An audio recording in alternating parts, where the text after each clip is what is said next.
Nega bugungi kun odamlari eshita olmayapti? Eshita olsa ham aniq tingla olmayaptilar. Yugur va achinarli shoshilinchlar va oqibatida o'ylanmay bosilayotgan qadamlar, kibr, havo, g'iybat, maqtanchoqlik, manmanlik, oliftagarchilik va razil hamda ahmoqona o'zlarini ko'rsatishlar. Yaqinlar bir-biridan uzoqlashgan, do'stlar bir-birini unutgan, do'stlik chetda qolib hatto o'zligini unutib qo'ygan aksar odamlar nega bunday bo'lmoqda? Davrlar osha charxpalak aylanaveradi. Har bir davrning o'z ko'rsatkichlari, yutuq va kamchiliklari bordir. Yogalar nimadir? Qanday yogalar bor? Go'yo o'quv ta'limi tizimidagi 4 chorak bo'lgani kabi, borliqda ham dunyoning darsligi ruhlar uchun 4 chorak mavjud. Va bular Satya yoga 1,728,000 yil haqiqat va poklik yoshi. Unda odamlar uzoq va barqaror umr ko'radi.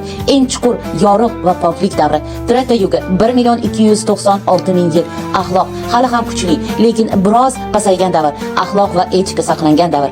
Dvapara yoga 864,000 yil. Axloq va qadriyatlar sezilarli darajada pasaygan, ya'ni insonlik qadriyatlari zaiflashgan davr.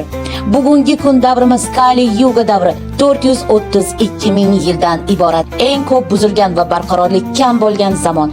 Axloq zaif, o'ziga xos sinovlar zamoni. Aslida bu yogalarning ta'rifi katta, men qisqa aytdim chunki bu yerga barini sig'dirib bo'lmaydi.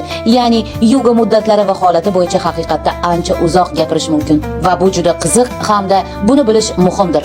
Bizning bugungi kundagi Kali yoga davrimiz qachondan boshlandi va boshqa yogalar haqida batafsilroq ma'lumotlar bilan hamda albatta hayotimiz chambarchas bog'langan raqamlar haqida mening yangi kitobim Litris hamda Azon platformalarida qo'lga kiriting va albatta tanishib chiqing.